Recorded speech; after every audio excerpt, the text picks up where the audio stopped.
for this, I went straight to bed. Right, so this led on from last week's share. We were talking, the share was totally different, but we touched on the Gemara in Erech and Yud Aleph, or Yud Aleph, which is there's machlokas there whether or not the Levim, whether the korbanos that are offered in the Beis HaMikdash are acceptable if they're not accompanied by the songs of the Levim. And that led us on to a suggestion maybe we should talk about music for this week.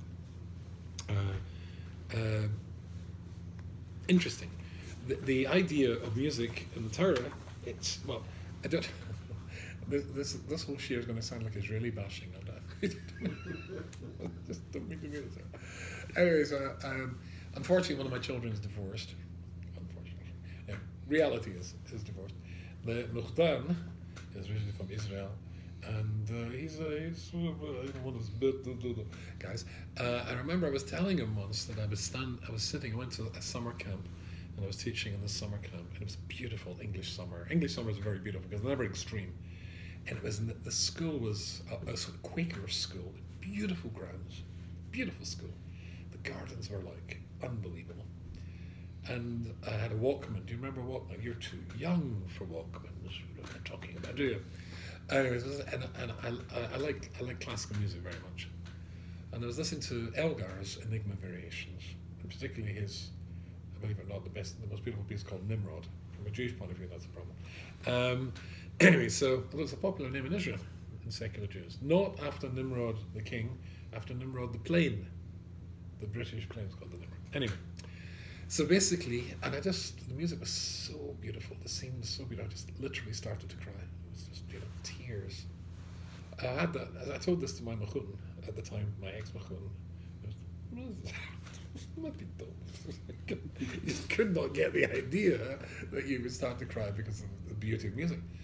I remember there's a school, one of the oldest music schools in the world, it's called Chetham's School of Music, it's based in Manchester. And when I was living in England, I used to go and speak there at least 3 times a year. They would have, some of the most fabulous, talented kids from all over the world. And they like me and I like them. So before I would get up to speak, they would announce that Rabbi Y was here. But before he speaks, and one of the kids would, or some of the kids would play a piece of music, or play a piece of music, if you like, in my honour. So it's either a Scottish piece of music or a Jewish piece of music. That works. And I remember once I was sitting there, all this stuff there, I'm sitting next to the headmistress and stuff, and I'm ready to go. And of course, I'm going around in my mind what I'm going to say, and this joke and stuff. And this little kid comes up with a violin. The violin, I think if he was twice the size of the violin, I'd be surprised. He was a tiny little kid. And so they take it all very seriously because they're all musicians, and he bows and stuff like that. And he puts this violin under his neck. And he started to play a piece of music, and I'd never heard this piece of music in my entire life. And I was so moved, as tears streaming, and just one violin. It was the theme to a film called Schindler's List. I've never seen the film. In fact, apparently, halakhically, you couldn't. There's inappropriate scenes in it, but this piece of music, which was written by a non-Jewish composer called Williams, but his teacher was a Jew. And I couldn't understand how this non-Jewish fella, he nailed the Jewish neshama, just boof. Tears, sorry? The best on the wall. Yeah, what's it called? He's John Williams, that's right. And he's very impressed. I think he's got more Oscars than anybody else in history because so many huge films, and he's just, you want to make your film a success, get John Williams to write the music. Absolutely astonishing. And much to my sin, I have to admit that before I came here, before I went to America, I went on a drive-safe course, which was provided by the British government, because if you're caught speeding, then you can sort of have points in your license, or you can go on a drive-safe course where they have to teach you how to drive safe. It's very clever psychology, because it sounds as though it's sort of like, quite an easy option, an easy get out. But it's a 4-hour course, and I don't think I've ever been more bored in my entire life. And you have to take it seriously, otherwise, you get the points in the license. But it was interesting at the beginning, the husband and wife team who were running the course, said, interestingly, they said, what makes you drive a person drive recklessly? Some people said, obviously, alcohol. Oh, and there what l'chaim, certainly. You want some? You got your tea? Okay. Alcohol. Somebody else said, an argument with his wife. That was quite funny. And I said, music. I mean, I tend to listen to classical music, so I tend to drive nicely. But if you see this guys going back listening to heavy rock, they tend not to be going at a, serene 30 miles an hour. Music can change your mood. There was, I can't remember when this happened. I'll probably tell you here. Listen to this. The Israeli Chamber Orchestra. Sorry, told you. The Israeli Chamber Orchestra will break with tradition to play a work by Hitler's favourite composer Richard Wagner in Germany. Roberto Paternostro will conduct the classical piece Siegfried Idyll on Tuesday at the Bayreuth Wagner Festival. It is rare for Israeli musicians to play the anti-Semitic composer's work, which was appropriated by the Nazis. Paternostro said that while Wagner's ideology was terrible, the aim was to divide the man from his art. Good. Hitler was a passionate admirer of the work of Wagner, who lived from 1813 to 1833, as well as his theories on Germanic racial purity. Daniel Barenboim conducted Wagner at the annual Israel Festival in July 2001. The Israeli Chamber Orchestra's performance forms part of the Fringe Festival linked to the Bayreuth annual Wagner Opera Festival, which begins on Monday with the production of Tannhauser. In July 2001, conductor Daniel Barenboim led a German orchestra in performing a piece of Wagner's opera Tristan and Isolde at the annual Israel Festival. At the end of the concert in Israel, Barenboim told the audience that the orchestra would be playing the piece and that anyone who objected could leave. Some angrily protested and left the hall. By the end of the performance, the audience was given a standing ovation. Is there a problem with that? From a Torah point of view, is there a point with playing Wagner? So, let's consider music for a second. Because it was in Lakewood, I didn't get to go and see him because we ran out of time. But not too long ago, I went to see Ramat Zion. In Ramat Zion Sefer Matnas Chaim, on Moedim, he's got an essay here called Zamru Maskil. I really put my foot in the water. When I went to see him, I told him when I first learned this, I said, I was so proud when I said this. I got so much nachas when I read it, so well done, but it's absolutely brilliant. In it, he quotes the author of Musically Speaking, Rosh Shlomo Alkabetz of L'Chol Dadi, although he was a Makubal, why he wasn't a musician, but we always tend to associate him with music. And the Sefer Manas Alevi asks an interesting question, and it links to the time of year we're in as well, because we're coming up to Purim. And the question goes like this. He says that everybody knows that the idea was to get the Jews to do a Averis when they got there. And Achashverosh's tactic was a very interesting psychological tactic. It was to overwhelm their senses. I heard once the Novominsker Rebbe speaking in Gateshead Yeshiva, the current head of Agudas Yisrael in America, and he said if they ever dredge the Hudson River, they will find countless thousands of pairs of tefillin. When the Jews arrived at the Hudson River, they were just totally blown away by the skyscrapers that literally scraped the sky. I mean, they came from little shacks, fiddler on the roof type stuff, and they were utterly blown away. They didn't have the resources from the past to deal with the present, the new world, the golden Medina and all that sort of stuff, and they threw the tefillin overboard. I don't think it's I don't think it's just a myth. I think it's probably very true for a lot of them. Achashverosh's tactic was to do the same thing, and in order to achieve that, he wanted to overwhelm the Jews' senses. And that's first of all why the party the Jews were invited to was in the garden.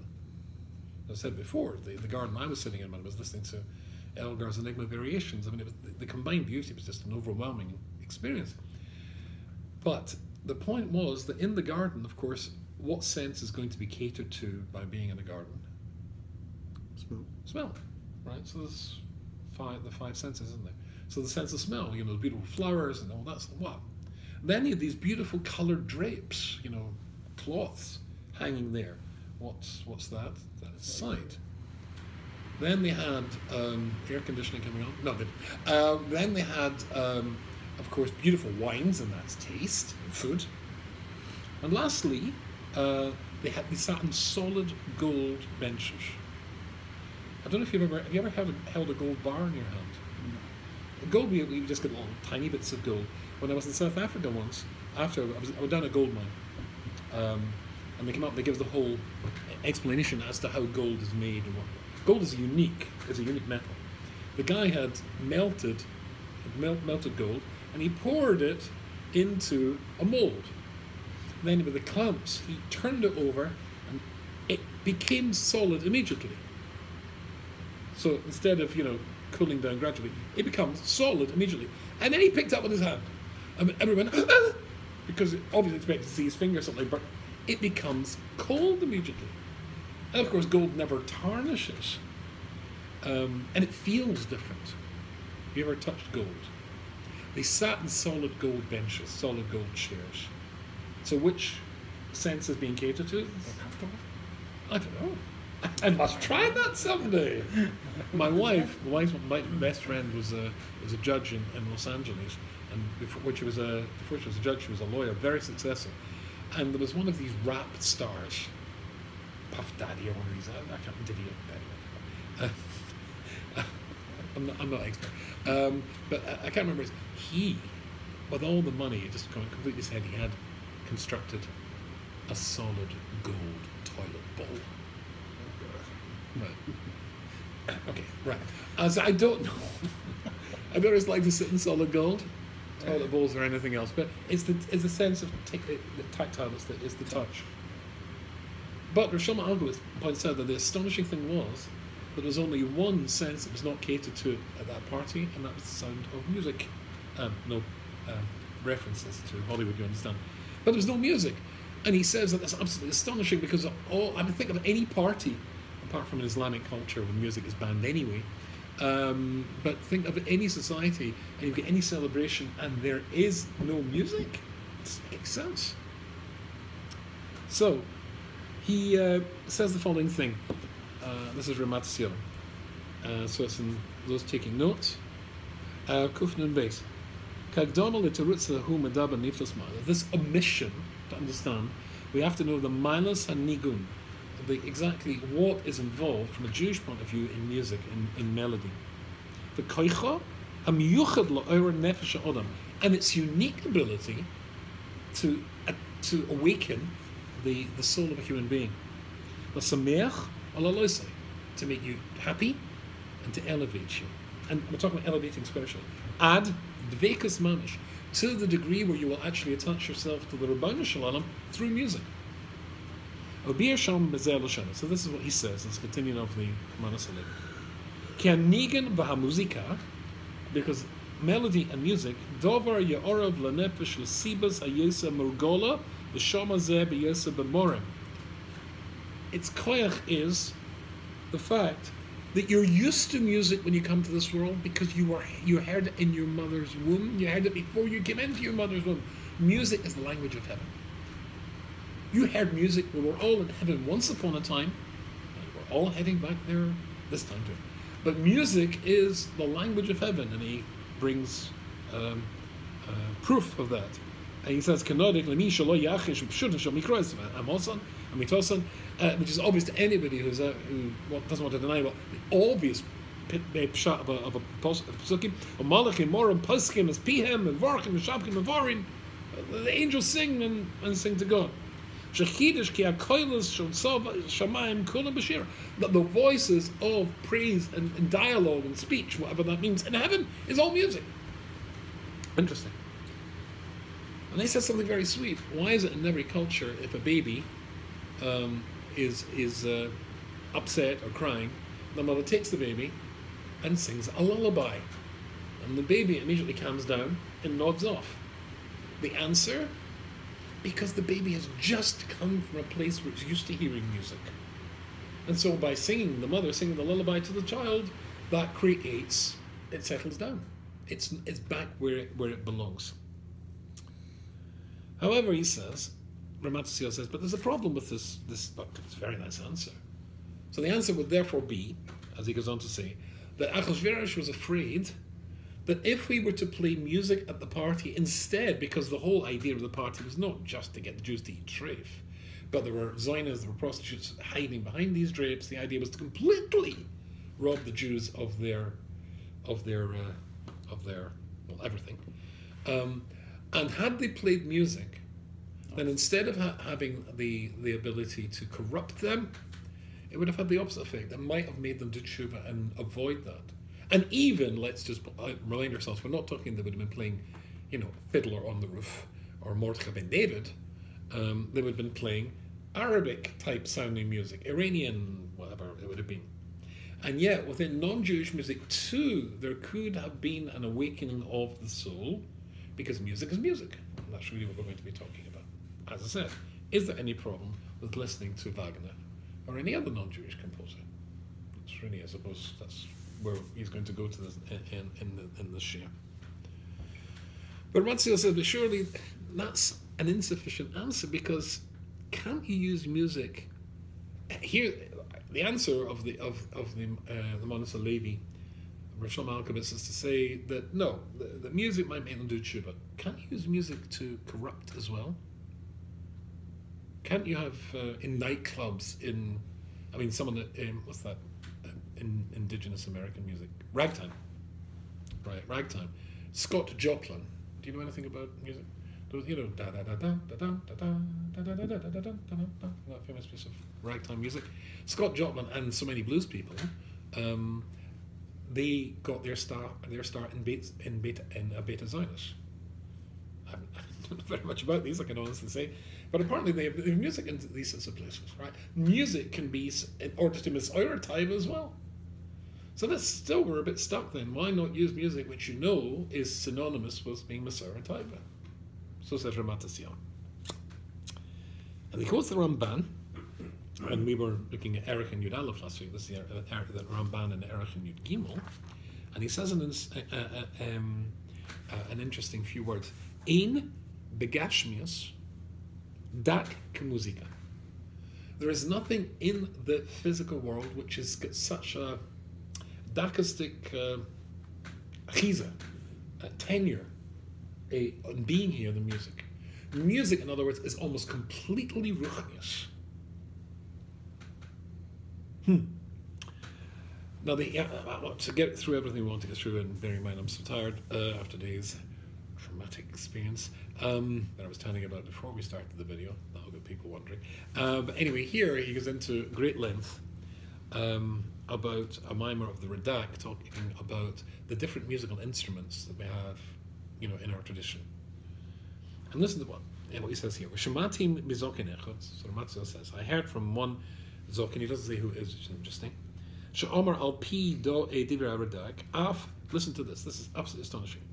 Either she'af pam lo novin kapitel tehilim al barav ad shenoda chochma zu.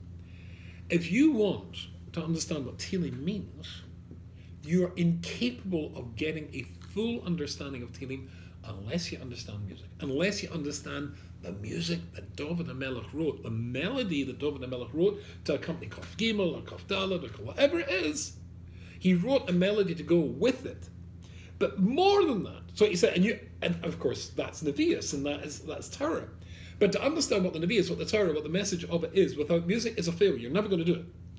But more than that, even if you did, which of course we don't, but even if somebody had written down the notes, and we knew exactly how they wrote down notes, I don't know how they did it, but let's say we had the notes of Gan Ki Ele Bagetz Al Mavis Lawyer or Ki Atom Imadi, and we knew the tune. Let's just make this up. Da, da, da, da, dee, dee, dee, dee, dee, dee, like the one that was mentioned before, the Schindler's List. So you know the music. But David HaMelech meant for that piece to be played to that tehillah, to that particular psalm, on the harp. And you don't know that. All we've got is the melody, but we don't have the instructions as to what it's written for. And somebody plays it instead of the harp on the violin, or somebody plays it in another instrument.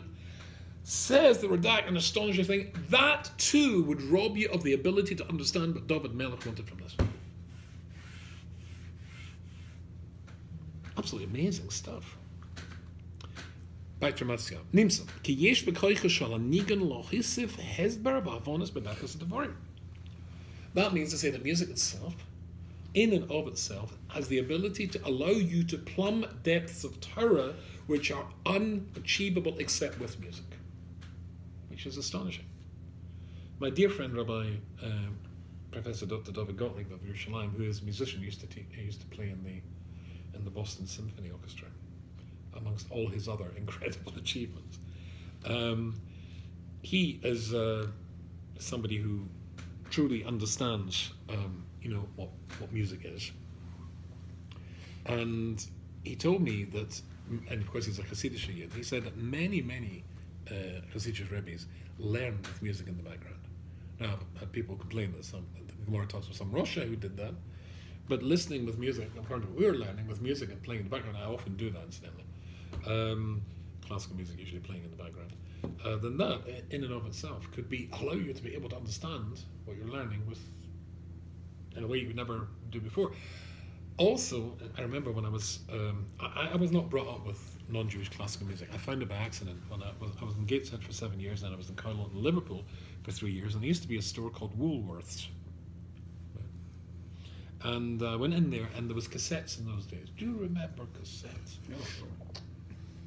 And I think they were on sale for sort of like 50p, which is like 50 cents, something like that. And I just picked one up. I think I'd heard of Elgar, and I just bought that. And there was another one called Scheherazade by Rimsky-Korsakov. 2 years back. I remember I was working very, very hard, and I drove back from Manchester to Liverpool, having taught for about 14 hours in various schools and yeshivas. And I was really tired and had a pain in my chest. It wasn't a heart attack, but it was stress. And I now had to start all over again to prepare the next day's lessons. And I don't know why, but I put on one of these pieces of music, an old cassette recorder, which I remember thinking was so high tech in those days. Of course, everything is on a tiny little iPad or iPhone these days. Anyway, and I just lay in the bed, and this piece of music just washed over me, and all the stress was gone. And literally within about 10 minutes, I was there, working on my next day's, lessons and stuff. I was completely rejuvenated. Music can achieve incredible things.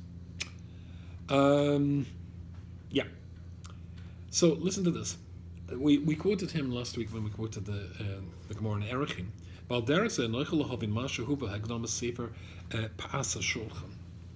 So this is from his Mishoklov, it was the famous Talmud of the Vilna Gaon. After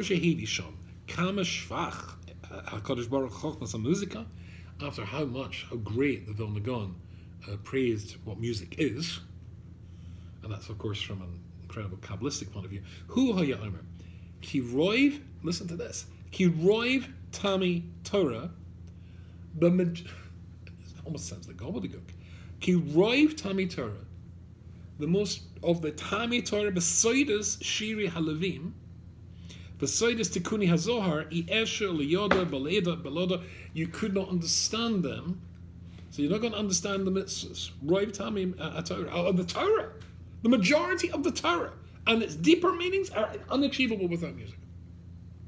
And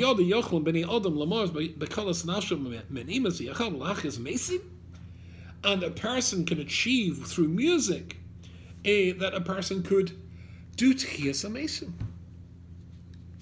And I don't think he's exaggerating. I don't know what that means, of course, but apparently that, however, Tchiyas HaMesim, there's going to be music there.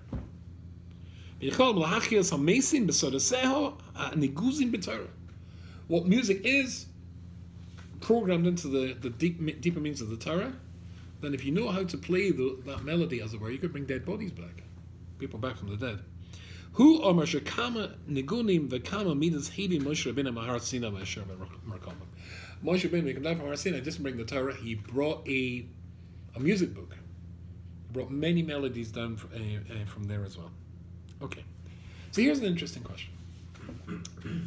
Is it that music, therefore, if it can do all that, and the majority of the Torah is only going to be accessible through music, is it that it brings you something new, gives you a new insight, or it creates something that's already there, or awakens something that's already there?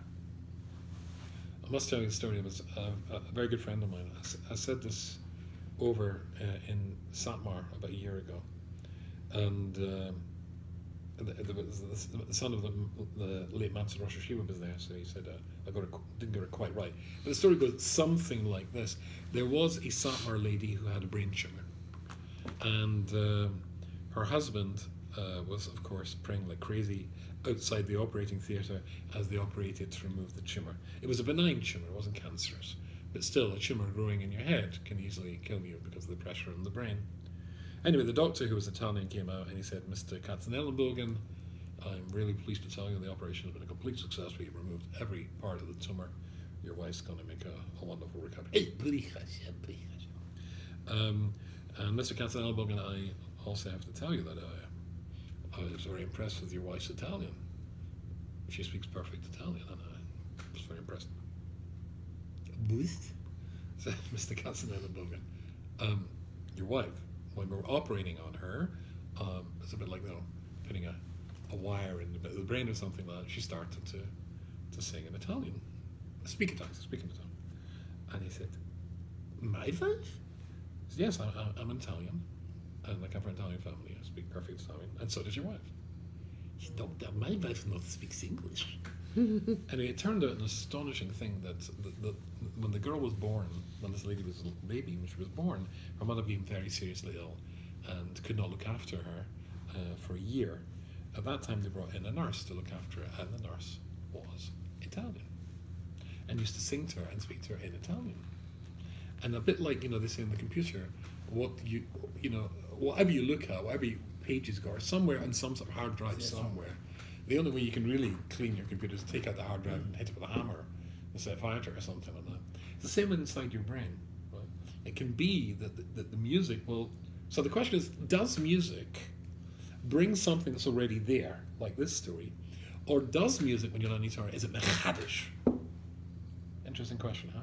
Give you the ability to see it. No, give you the ability to see something you wouldn't see normally. Or is it already inside you, and the music is just like that story there, unlocking it?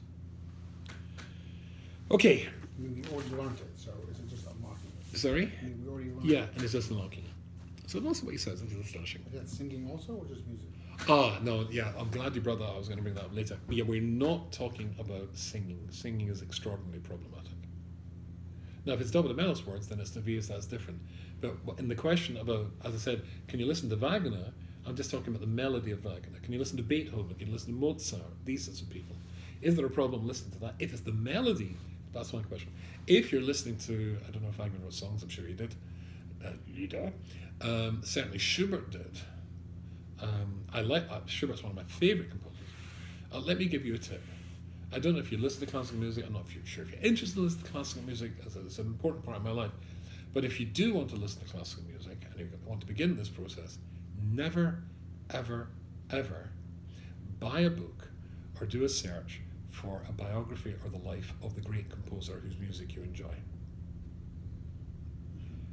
Because they were almost always extraordinarily repulsive human beings.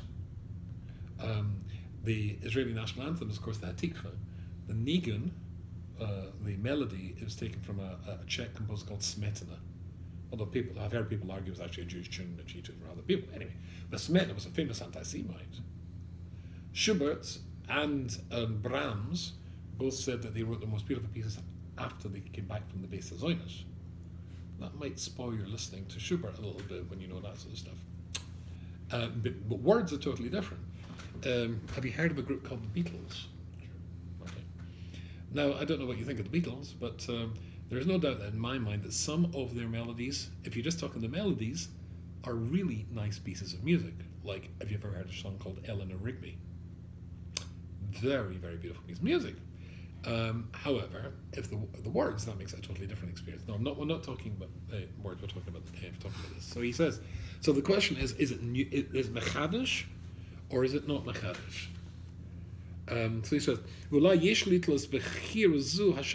to understand this, let's ask the question, in mutter l'zayma b'kadish? So here's interesting. Is it mutter to say kaddish, oi piyuti tefillah or piyutim, parts of our tefillah, b'negunim halochim mishir ha'umas, from negunim that we've taken from the various cultures in which we've lived. That's the Islamic cultures or Christian cultures, etc. Asher kvar midoros, which says Ramasio, for generations, millennia. That's exactly it was not Nogam in Israel. Heter bekol makamis pizarem. Wherever we have been scattered, whether it's Morocco or Egypt or wherever, the Jews have pinched, as they say in England, have ganvind nice nigunim. In fact, I remember in our cleaning help in the States tends to be Latino. At the moment in England, it tends to be Polish or Ukrainian. And I just remember, I was in the kitchen and I was playing a piece of Jewish music, and our Ukrainian cleaning lady said, "Is one of the famous Ukrainian music," right? And probably it was. Right? So many of it's actually Ukrainian sing. You can't see this online, and all these non-Jewish folk going, what? It's Ukrainian tunes. Anyway, so he says, is this mutter or is it not mutter? So, my old Rebbe and my old Rebbe used to be furious about this. It used to drive him nuts. But anyway.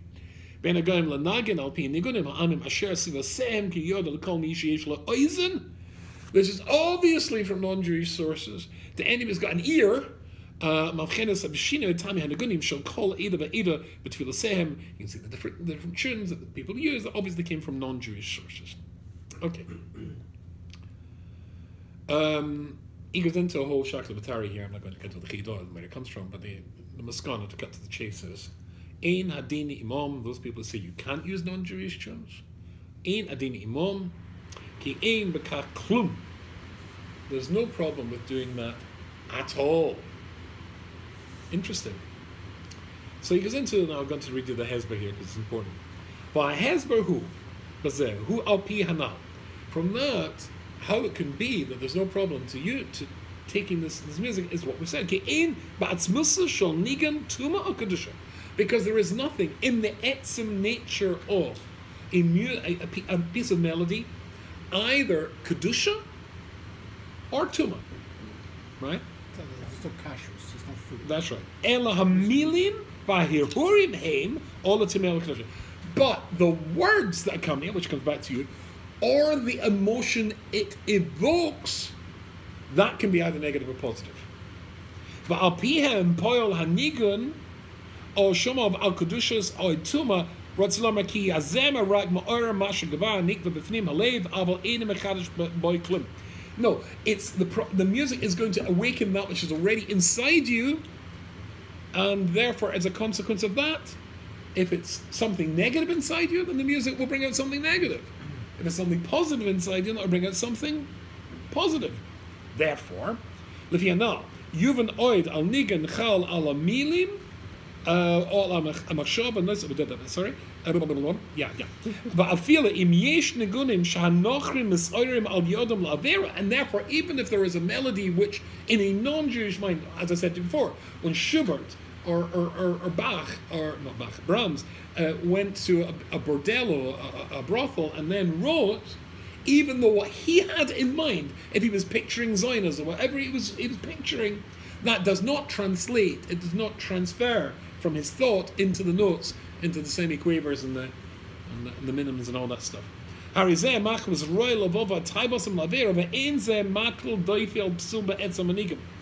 that doesn't in any way contaminate the music. Quite the opposite. Somebody who is a pure-hearted person and hears that music, all he hears is the music. Yeah. Can't confuse it with, Sorry? can't confuse the music with bad thoughts or good thoughts. It's just music. It's just music. Yes, what thoughts are in your mind?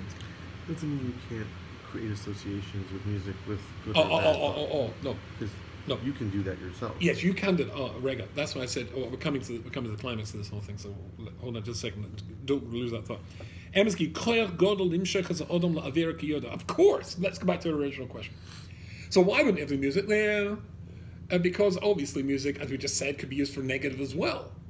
So why not? I don't know. I'm sure Akash must have music that he played when he was going to the bass and Zion. Well, he didn't need a bass and Zion, he would go to well, maybe before he was the king, You just maybe don't know he was what's 100 going to do to anyway. each individual person. Sorry? You don't know what's going to do to each individual person. That's right. That's the point.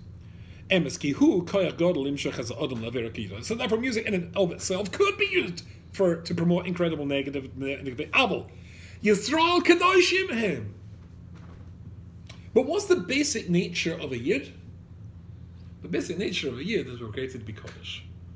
And therefore, as it were, to go back to that mashal I said before, deep down in that woman's psyche, in that woman's brain, programmed in there, came out what had been established there from being a little girl. What's deep down is Elokai and Neshama Shenasati Bito Hairahi, as we say every morning around davening. We are programmed with a Neshama, and therefore that could awaken that, and that will completely destroy his plans to corrupt Clandestine. Because Yishma, Yeshira, Vazimra, Yitochen, then it's possible that it would backfire. She is Sarga in Nehem, Yisara, Balibam, Matar, Vav Hashem, and instead of rebelling against Hashem and giving it all up, and throwing their tefillin overboard when they came into the harbour, then the music could have made say, turn around, let's go back to Lithuania or Poland or wherever. So, therefore, we now have the reason why he couldn't have any music at the party. He didn't know what it would do. He didn't know what it would do.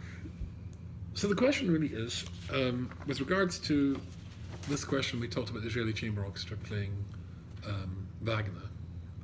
Now, I'm assuming you probably don't know a lot about classical music. Am I right? Right. Okay. So if I was to say, maybe yes. Sorry. If I was to say the following thing to you, right? If I sang da da da da da da da da da da da da da da da, right? So if you're Israeli, you would say Hatikva. If you were Czech, you would say Smetana. Fine. What would the reaction be to this? What do you think of that piece of music? Arthur Copeland. Arthur Copeland? No. You're Jewish. Any? What's your reaction to that? Sorry? No. That's Star Wars. No, it's not Star Wars. That's not Star Wars. That's an American. No. It's Wagner. That's Wagner. Wait. The Ride of the Valkyrie. Right. So when a few seconds before, then when I sang it, so what do you think of that? No? Right? Of course, it was. You can say, oh, that's so beautiful. A voice is coming out. But if you heard the piece of music, if I played it on my iPhone or something like that, then it's actually a very stirring piece of music. Hitler thought so. Hitler said, unless you understand Wagner, you don't understand the Nazi soul. Now, if I hum it, what's your reaction? Then what do you associate with it? What comes into your mind? That was Hitler imposing his thought. That's right. But that's the point. See, that's the point. What did this Pasternak say? So he says, Pasternak said that while Wagner's ideology was terrible, the aim was to divide the man from his art. The question is really, can you do that? Suppose you live next door to somebody who killed your child. What's the reaction you're going to have every time you see this guy? Or even hear his name mentioned? It would surely cause you great distress. But this piece of music, Wagner, is synonymous with the Nazis. And it just didn't kill your child, it killed 6 million of us. How could it be? If you didn't know it was his music. That's what I said. That's why I went for that piece of music. I guessed you didn't know it, and you didn't, so you didn't react to it. So the shaila is, therefore, what if you do know? What if that does associate with you? Is that we said there's no problem listening to non-Jewish music? Correct. But what if the association of the music creates negative thoughts, brings something negative out from you? Not because you're a bad person, but because you see Wagner. Or if you know, as I'm saying, if you're going to be interested or enjoy classical music, never read the stories of these guys. Look, it'll spoil it for you forever. Can a Jew actually separate the music from Hitler and what it was associated with? If you can, then fine. Look, there is. He goes on. I didn't go into that because we're out of time, really. Well, I'm exhausted, maybe. But at the end of it, Ramatzio, I won't say who because if I do, I'll spoil the music for you. But there is a well-known Jewish musical personality, was, and his music and his nigunim are used all over the place. I happen to be involved with several people who were sexually molested by this guy. I can't hear it. And it's universally accepted. And I mentioned this in the seminary. I used to teach in a Hasidic seminary in Manchester, and I mentioned this when I was, and I said who it was. And the Hasidic guy said, what we meant, we use his nigunim all over the place. I can't hear it. Don't ask me, but there's a child in Igros Moshe about this fellow. Can you listen to his music? He was... A lot of people said that they can use German cars. It's your feeling if you feel That's that you right. can drive on a BMW, so... Yeah, 100%, yeah. In fact, my old rabbi had a post, I can't remember what the post was, that they will build you up, your enemies will build you up, that sort of thing. But music, the Kedusha of music remains intact. It's not affected. The music itself is not affected. It's No. how you feel about it. That's right. Here's a letter. Have you ever heard of Sir Yehudi Menuhin? Of course. Good. Sir Yehudi Menuhin was a famous violinist. So I once wrote him, this was in September 1990. I used to be the rabbi to the official rabbi to 14 universities in the northwest of England. So I looked after about 3,000 Jewish students every year. And I thought, because we never had enough money, it'd be nice to have an event in which Sir Yehudi Menuhin would come. We could fill a hall and make a lot of money. So I wrote to him. And I told him what my work was in those days in 1990 and how it was, the Jewish students were facing assimilation, Christian missionaries, pro-PLO stuff in those days was just to be alone in the 1990s. And he wrote back, Dear Rabbi Rubenstein, thank you so much for your letter of the 29th of August and the book. I don't know what book I sent him, but never mind. I think a sense of one's origins, background and traditions should be of sufficient conviction to allow one to listen to Christian missionary groups and even pro-PLO organizations without necessarily converting. Maybe. If the young people are more deeply influenced, I would consider that either their deep awareness and convictions about a cultural and a moral and a believing tradition leaves much to be desired, or that they found themselves vulnerable to the Christian doctrine of forgiveness, or the cry of the Palestinian. You cannot erect artificial barriers against these. You must rather offer them room within our traditions to accommodate these voices. With all good wishes, yours sincerely, Yehudi Menuhin. In other words, drop dead Rubenstein. He wasn't coming to hell. Now, he's brilliant. The problem is, whenever I hear his music, and he's a brilliant violinist, I used to have lots of his pieces. Couldn't listen to it anymore. Because of the association. So the question is music... Is that Nicaragua? Sorry? Is that Nicaragua? No. So, No. So is music Makabel Tuma? No. Can you listen to non-Jewish music? Non-Jewish melody, I mean. I'm not talking about songs.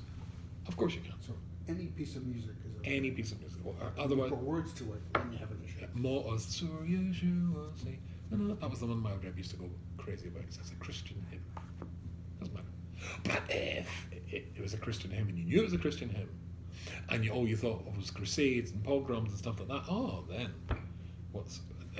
how could you not be affected? How could you not react? Talmud Devorah says an incredibly interesting thing. Talks about, of course, the first paragraph of Talmud Devorah talks about the Yudgim Midos of Hashem, and I think it's I should have prepared this. Should have had it here. I would have two books in the table. He talks about Midah Vov, and it talks about us as being Ser Bosa. We are his flesh and blood. We are his family. And he says, if that's how Hashem looks upon us, we should look upon each other like that. And he says, and therefore, no Jew should ever be jealous of another Jew and his or her success. And here's the Hebrew. Ki hu mamish. Because he is here. Or, if it's a lady, he mamish. She is here. There's a little bit of me in you and a little bit of you in me. Call Yisrael Ravenzel. Did you know you had Scottish blood? You're so blessed. We're all one and the other. Therefore, could it possibly be that if we really feel, if that makes sense to us, if I really look upon you, and which I do feel that, apart from the fact we're all members of the same shul, the same kehillah, we're all neighbours, but I do feel that we're a mishpacha. But I hope I feel that about the whole of Klal Yisrael. So if some music awakens a deadening, a disconnect, or willing to Okay, I can't separate the man from his music because his music was a part of Auschwitz. So you can't do it. But can you listen to non-Jewish music? Can you use non-Jewish music for nigunim and for Kaddishes? No, we've done it forever. The music is a beautiful thing and it brings out the beauty in you. No reason why I can use it at all. But using it can give you the insights and terror that you might have been denied till now.